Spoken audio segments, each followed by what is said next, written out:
Senator Abdul Buhari, APC Oyo North calls for death penalty for kidnappers.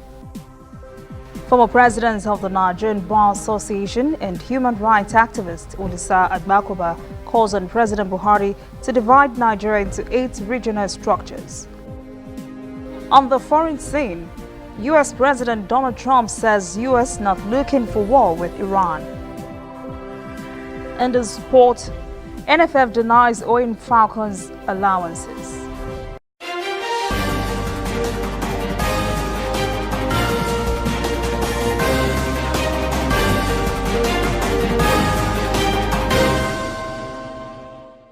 This is ANN News. I am Olajumoke Olatunji. All Progressives Congress Oyo North Senator Abdul Buhari has called for the death penalty for kidnapping and other forms of violent crimes in order to tackle growing insecurity in the country. Buhari told newsmen in Ibadan on Sunday that a spate of kidnapping and killings across the country would continue unabated if such drastic measure was not taken.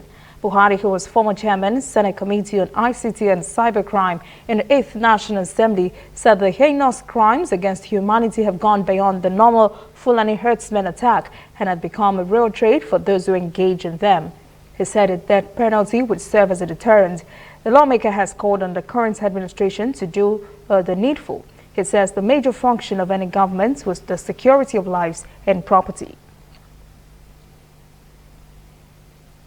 Incoming Group Managing Director of the Nigerian National Petroleum Corporation, NNPC, Mele Kwari, has raised alarm the fraudsters are attempting to impersonate him.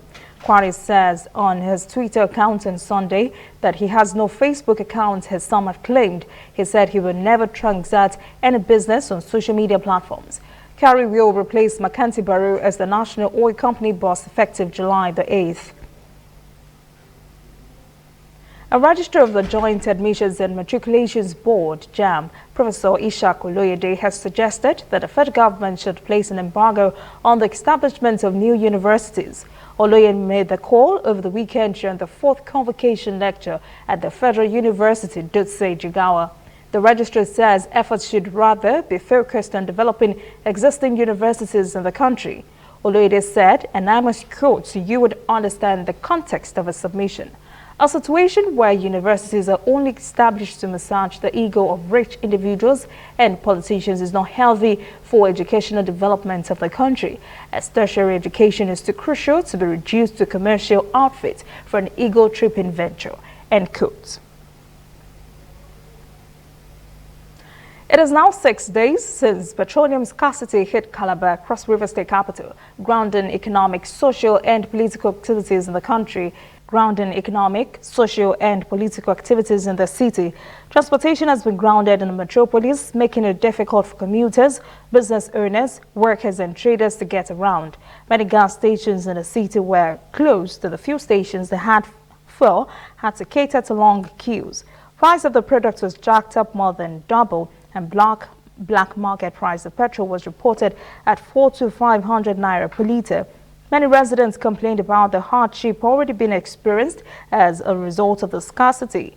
The problem had also affected other areas of the city's economy as food prices are said to have increased. Transportation cost is reported to have tripled also, and residents are asking the federal government to urgently weigh in to resolve the problem, which is now said to be spreading to the central and northern districts of the state. The Lagos State government has announced on Sunday clinical follow-up and rehabilitation for victims of the Tafaji building collapse in the city's island section.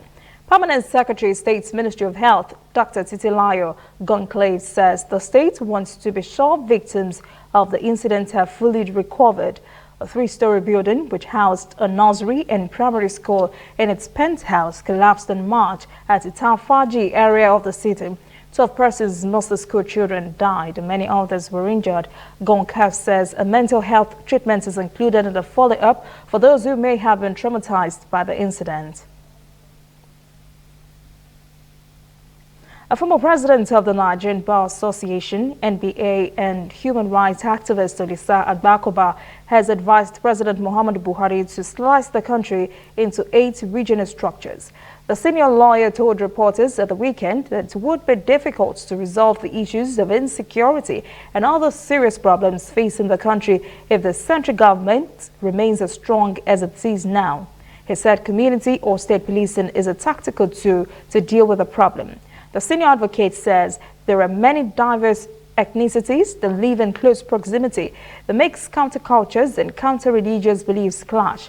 He said this is not healthy and calls on the government to address the issue of diversity.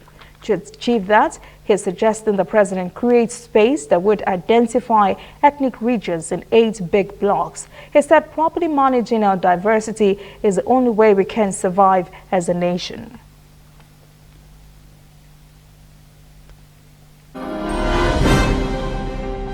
Coming up, African segment, 4 killed in Ethiopia's coup attempt.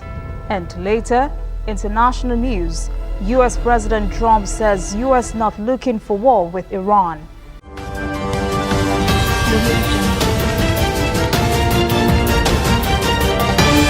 You are watching ANN.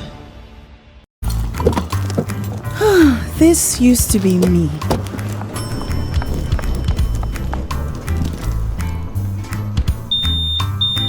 But that was before I got the perfect bag. It's handy and easy to use. All I need in one compact space, just like my MTN Extra Value plan. I used to get one plan for my calls and then try to remember which data plan worked for me.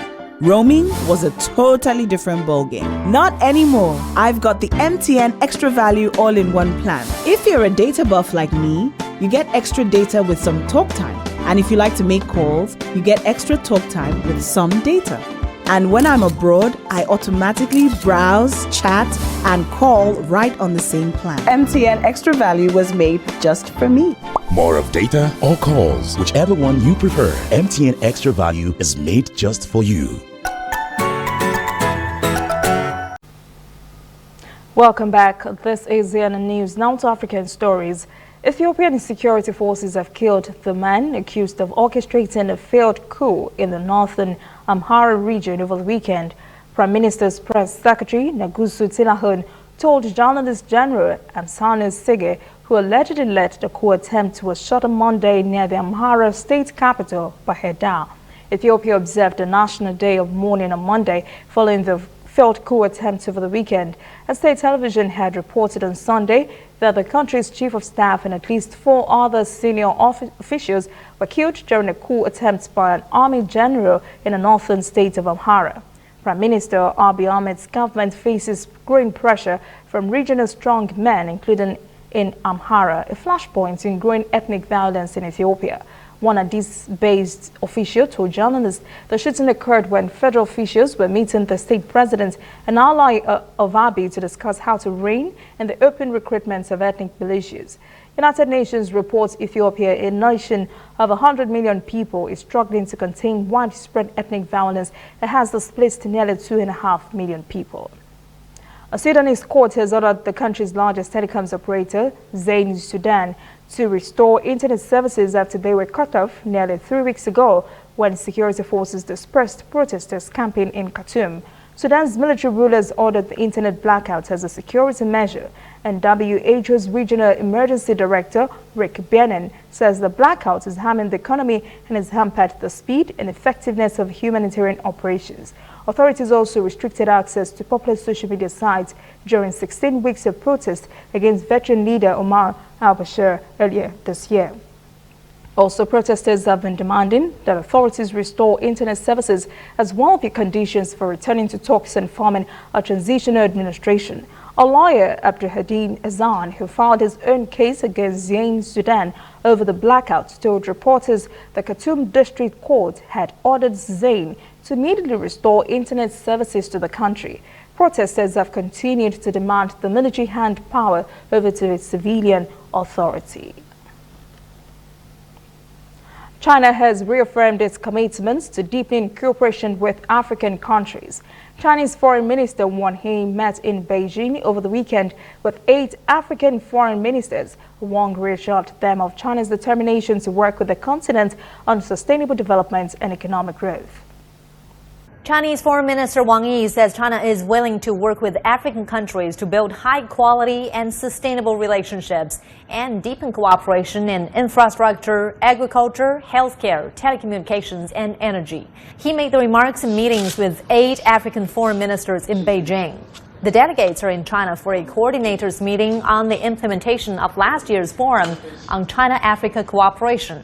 Wang met with foreign ministers of Sierra Leone, Gabon, Sao Tome and Principe, Cameroon, the Republic of the Congo, Somalia, Madagascar, and Senegal on Sunday. During the meetings, Wang also said that China and African countries should put into practice the results of last year's summit. The Forum on China-Africa Cooperation was successfully held in Beijing in September last year. We have been actively implementing the outcome of the forum and reaped early harvests.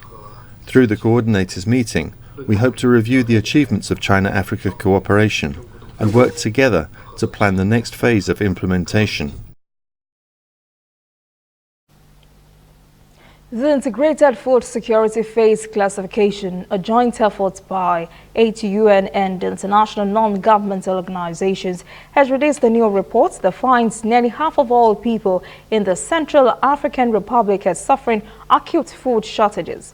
The latest assessment finds nearly 2 million persons in the country are facing an emergency food crisis. Civil war in the country erupted in December 2013 and continues to take a heavy toll on its people. World Food Programme spokesman says, unfortunately, nearly 2 million persons do not know from where their next meal will come during this period. He says the hunger crisis will not be over when the lean season ends.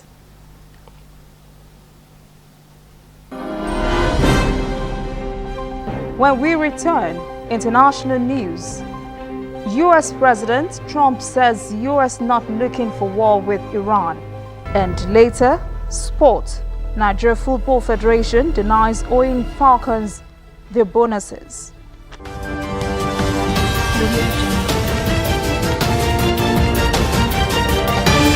You are watching ANN. Welcome back. This is ANN News and Foreign Stories. U.S. Secretary of State Mike Pompeo is in Saudi Arabia for talks on the conflict between the U.S. and Iran. Pompeo has met Saudi Arabia King and Crown Prince for talks to promote an anti-Iran alliance at a time of deepening war of words in the region. Iran Navy chief has warned his forces would not hesitate to shoot down more U.S. surveillance drones from their skies after the downing of the drone valued at more than $100 million. The United States pulled back from a decision to strike Iran in retaliation. Pompeo also reiterated Donald Trump's offer of dialogue to improve relations with Iran, which the U.S. administration has sought to isolate economically. Yemen's Houthi rebels are claiming responsibility for an attack on Abha civilian airport in southern Saudi Arabia. A Syrian national was killed and 7 wounded in the attack. Houthi-run Al Masirah TV says the movement targeted Abha and Jizan airports in southern Saudi Arabia with drone attacks on Sunday. A Western-backed coalition led by Saudi Arabia and the United Arab Emirates intervened in Yemen in 2015 to try restoring the internationally recognized government the Houthis removed from power in Sana'a in late 2014. The Houthis had stepped up missile and drone attacks on Saudi cities in the past month amid rising tension between Iran and Gulf Arab states allied to the United States. A U.S. President Donald Trump says is not seeking war with Iran as he dispatched 2 top officials to the Middle East amid heightened tensions. The downing of a U.S. surveillance drone on Thursday by Iran's elite Islamic Revolutionary Guard Corps had brought the 2 forces to the brink of war. Tehran says the drone violated its airspace, but Washington insisted it was flying over international airspace in the Gulf. Trump had earlier said he called off a retaliatory military attack for the downing of the unmanned aircraft out of concern that those that would be killed in such a strike would have been of disproportionate. Last year, Trump withdrew the United States from a 2015 accord between Iran and world powers that curbed Tehran's nuclear program in exchange for easing sanctions. Relations in the region have worsened significantly since then. The main Turkish opposition party has won the rerun of Istanbul's mayoral election.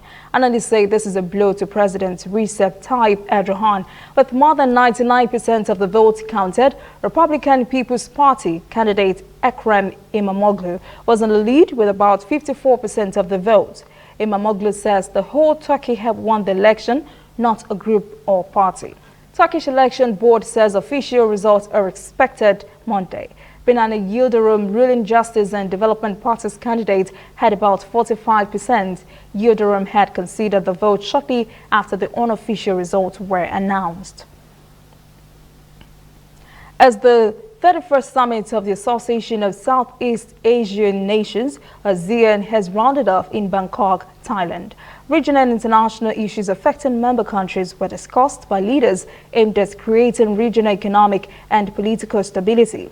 The ASEAN Summit is a biannual meeting held by member countries in relation to economic, political, security and socio-cultural development of Southeast Asian countries. Reporter Martin Lowe was there and has an update. The key issue at the summit was global business and efforts to make progress on what could be the world's biggest trade deal. The Regional Comprehensive Economic Partnership proposed by China is a planned agreement between the 10 countries of ASEAN and 6 more Asia-Pacific nations. These 16 countries account for a third of all world trade. Negotiations have been given fresh impetus by the US-China trade war, which is impacting many countries in the region. Thailand's Prime Minister Prayut Chan-o-cha spoke out against protectionism, saying it was hurting the multilateral trading system.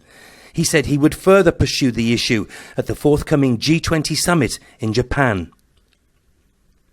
4 ASEAN countries, including Thailand, will attend the G20, and if China and the US are there also, we hope to have a discussion and try to solve this issue because it affects many countries. The summit discussed strengthening partnerships, promoting connectivity, sustainability, and action against marine pollution. The Thai Prime Minister also spoke about climate change, terrorism, and transnational crime. If ASEAN did not exist, he said, how would we tackle these challenges? Thailand will stage a second ASEAN summit at the end of the year. It hopes to crown its year as ASEAN chair by overseeing the signing of that mega trade deal.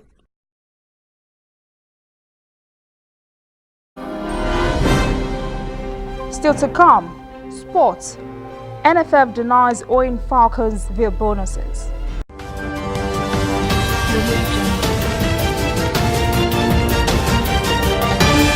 You are watching ANN. Welcome back. This is ANN News in Sport. The Nigeria Football Federation has denied owing any money to players and officials of the senior women national team, the Super Falcons.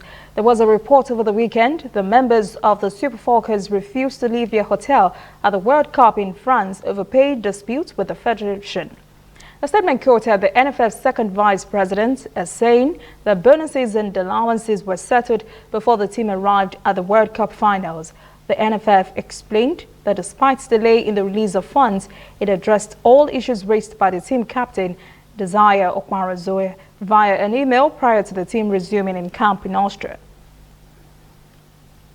The Sphere, the African Games National Open trials scheduled to begin on Tuesday in Abuja may not hold over a planned athletes' protest.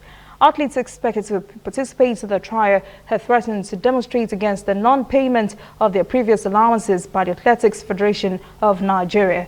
The aggrieved athletes vowed to frustrate their trials until their previous allowances were paid. They say the AFN has not paid most of them for participating in the Confederation of African Athletics Under-18 and Under-20 Championships that held in Abidjan, Ivory Coast in April. Other tournaments for which they say payment has not been made are the ECOWAS Under-20 Athletics Championship in Cape Coast, Ghana, African Championships and World Relays. Well, it's just incredible that this same complaints keeps surfacing all the time. That is any news this evening. Thank you for joining us. For details on this and other breaking stories, visit our website, annafrica.news. Conversation continues on our social media platforms, Twitter, Instagram, and Facebook at ANN Africa TV. I am Olajumoke Olatunji. Have a pleasant evening.